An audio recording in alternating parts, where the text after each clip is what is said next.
Inside your spotlight on now this morning, we are wrapping up Tobago Carnival 2024. To do that, I want to welcome Councillor Tashia Burris, who is the Secretary for Tourism, Culture and Antiquities and Transportation at the THA. Good morning to you, Councillor.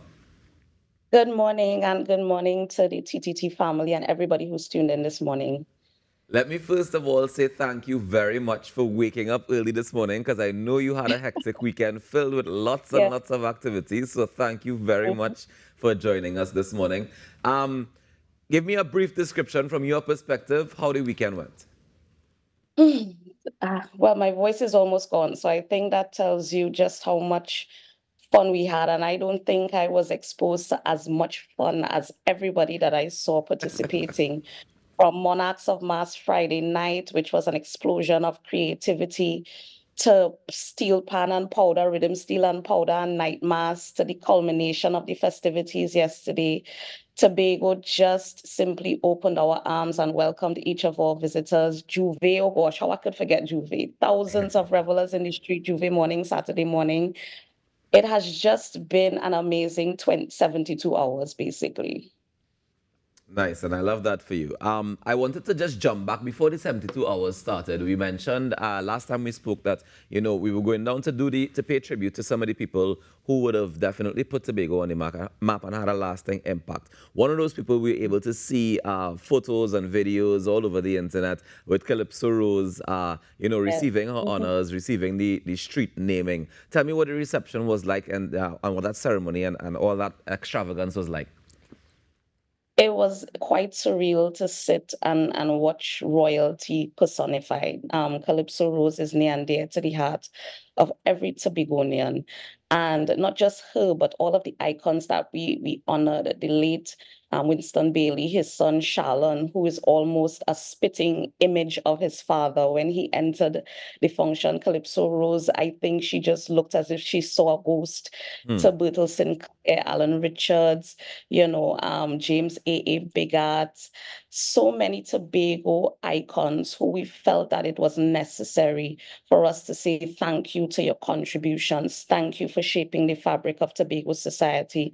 And this is a small gesture of us saying thanks by immortalizing your name on these streets that we traverse daily. So that the reception has been phenomenal. Calypso Rose, everywhere she goes, she has this huge fan following. It's almost like if people revere her and her spirit is still lively after all of these years. She's just a gem. Definitely, we see that, of course, and hats off to the entire team for ensuring that flowers are given while those are still here. Now, let's go to the logistics perspective of this councillor. We know a lot of planning took place prior to Tobago Carnival 2024. It's now over. We know you don't have the statistics, but what is your preliminary, perhaps, comment on the success of the overall planning and the safety of Tobago Carnival 2024? So up to when I left Scarborough last night, which was just maybe right before 8 p.m., I had not yet received any reports of any adverse incidents. And one of the things that I would have to do this morning is a debrief with all of our major stakeholders, including our security advisors from the TTPS and the other arms of national security. But while I was in town for all of the festivities over the weekend, the sense of safety and security pervaded throughout. Persons were walking around freely with their young babies in hand, young children in hand, till late hours in the night. It was just a feeling of what to say. It really was very, very comforting to have the presence of the national security personnel. But outside of that, Tobagonians are generally peace loving people. So I didn't expect to get any reports of any adverse incidents. What I did notice is that the number of spectators taking part in all of the activities certainly grew over last year, and that augurs well for the future of the festival. I've seen persons embrace the opportunity to get involved in commerce. So bars and clothing stores and small businesses were open till late, and people felt safe being open till late. And I just want us to continue in that vein, continue in that spirit. I know that there was an additional increase of officers coming to Tobago for the Tobago Carnival. But generally, Tobago as a society is a society that has not had to deal with high levels of crime and criminality. And I hope that the Tobago October Carnival, with how safe it was a demonstration to us, the Tobago people, that we continue to have to play a part in ensuring that we feel safe, that we keep each other safe, and certainly that we create an environment where our visitors feel safe as well. It's good to hear that. We have seen some small reports coming in, unofficial reports, of course, and we're waiting to see what exactly the response is going to be. But for now, as you speak, and as we've heard from many commenting, that increased police presence did definitely make a difference. And something that you mentioned when it comes to, let's say, small, medium businesses staying open late, that's definitely something that would augur well for the economy. Do you think this is something that may perhaps be a trendsetter for the years to come? So, me looking at what the phenomena called the Tobago October Carnival has done for our tourism sector is that usually October is right before the start of our international arrival season, because we have the bulk of our international flights coming in during winter, as well as the start of our cruise ship season, which is November. And it comes to the end of our usually heavily subscribed domestic season, because most of the long weekends and July, August, we would have a number of Trinidadians coming over to spend time in Tobago. So what the Tobago October Carnival has done is to inject into the economy of Tobago during a time when we would normally have a quiet period, a huge opportunity for persons to visit and to spend money. And we had back-to-back events taking place in October this year. We had Blue Food, which was the weekend before, and then we had Carnival this weekend. And having two back-to-back weekends where we hosted huge activities that attracted thousands of supporters from both Trinidad and other areas outside of Tobago, you definitely see the returns in the economy. I think that the Chamber of Commerce will be doing a presser today, and they will be able to outline from the business perspective the positive gains that the carnival has brought to them. For me, where I sit, I would want to see how we can expand this success throughout the year for Tobago, and how are we creating or building our festivals and events tourism industry to continue to support the tourism sector. Events and festivals are a great way to get visitors into the space. They're an opportunity to showcase not just your history, your culture, your arts, but to also give our small businesses the opportunity to earn much needed income. The thing about Tobago is that events of this size that the THA would invest in, the money goes directly into the pockets of Indigenous Tobago businesses. So from the accommodation providers, the restaurants, the bars, the car rentals, the taxi drivers, the clothing stores, retail, supermarkets, you name it, they have a benefit to get from things like this. And I think that coming from them, they would say that the Tobago October Carnival 2024 has been hugely successful for them on the economic front. Well, we definitely look forward to that press conference later on to be able to get that information directly from the source. But tell me, from where you sit, Councillor, do you see any I don't want to say weaknesses, but any points that can be strengthened going forward? Because I imagine that, you sit and while you're enjoying the festivities, you're also analyzing where you might see a weak point or a possibility for improvement. Anything like that stood out to you over the weekend? So definitely in its third year, I think that we have learned some lessons from first year, second year, and we continue to grow and evolve. There's always, I think, an opportunity for us to improve. So I would have to sit with the team to get their feedback. From where I sit, I think maybe some tightening up on road management, definitely in terms of the bans. But outside of that, some small things, I think, the marketing, making sure that certain things are done well in advance, and ensuring that our stakeholders are comfortable. I think that there's an opportunity for us to begin even earlier than we did this year in terms of the marketing and encouraging our stakeholders to get on board.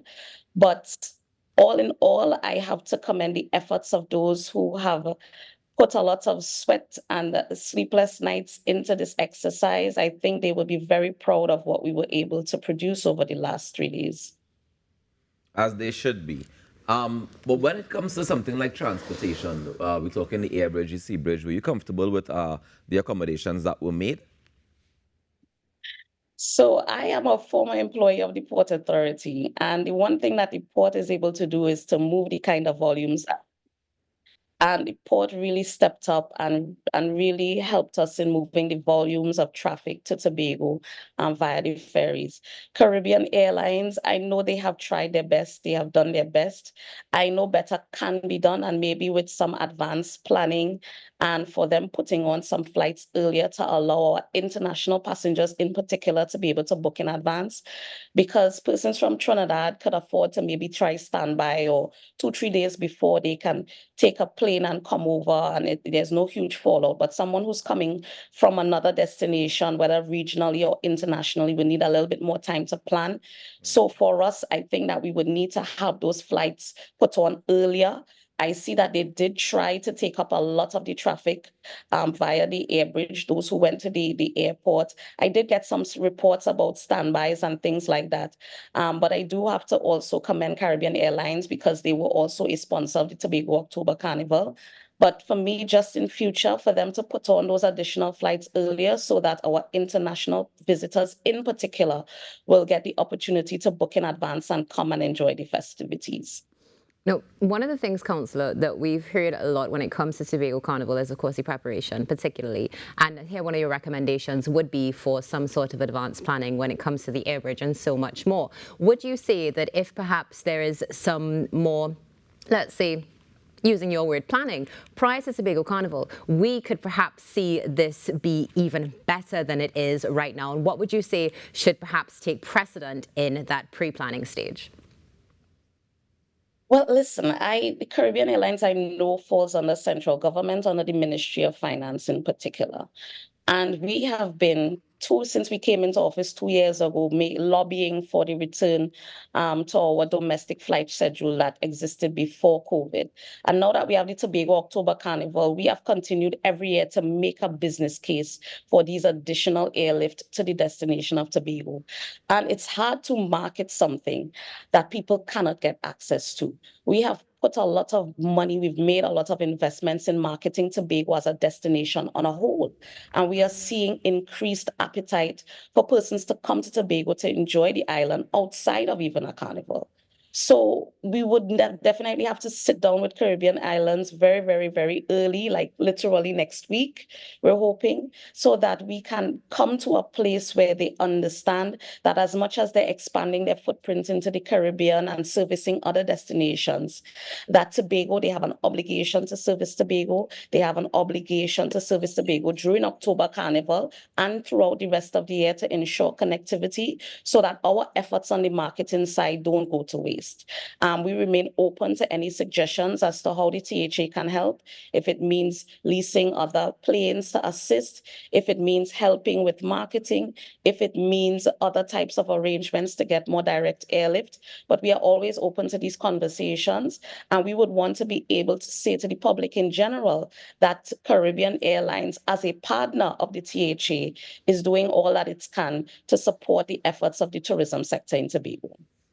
Well, we look forward to that pre-planning, and I hope that conversation goes smoothly to be able to have that impact that we definitely need, because I agree with putting on the flights earlier so that people can get an opportunity to book in advance, because that planning is definitely essential. Before we wrap this morning, Councillor, I need to ask, which was your favorite event of the weekend, if you had to pick one? I would have different favorites for different reasons. I can't pick one, sir. All right, That's give me a hard. top three. Give me a top three. Top three. Well, Monarchs of Mars, it was the first time we tried it this year, but I saw the effort that went into the costumes, the creativity, and the potential for growth. So that would probably be number 3. Second would be Juve, because I'm not into big crowds too much, but I really love the standing on the sidelines and watching people enjoy themselves. But my number 1 would be obviously the Parade of the Bands yesterday. It was my first opportunity getting to play Mass ever in my life, and I played with Happy Lost Sailors, Sailor Mass, and we worked with Trinidad All Stars, who was on the road with sweet pan music, and it's an experience that I would cherish forever. forever. And I must thank the members of the band who reached out and just dropped a costume on my doorstep literally the night before and said, come play with us. And being able to experience firsthand on the road what people have been experiencing for the last 3 years is a memory that will stay with me forever. And that is why you need to come next year. Instead of working all the time, you need to make sure you come to Tobago and get on the road, whether you're getting on the road for Juve or Night Mass or Rhythm, Steel and Powder or the Parade of the Bands, make sure you touch the road.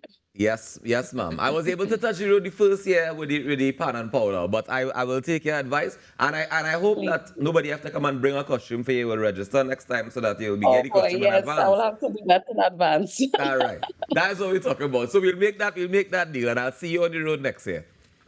Excellent. Thank you so All right, much. thank you so much for joining us this morning, Councillor. Enjoy the rest of the day and get some rest for that voice. Yes. Thank you so much. All right, take care.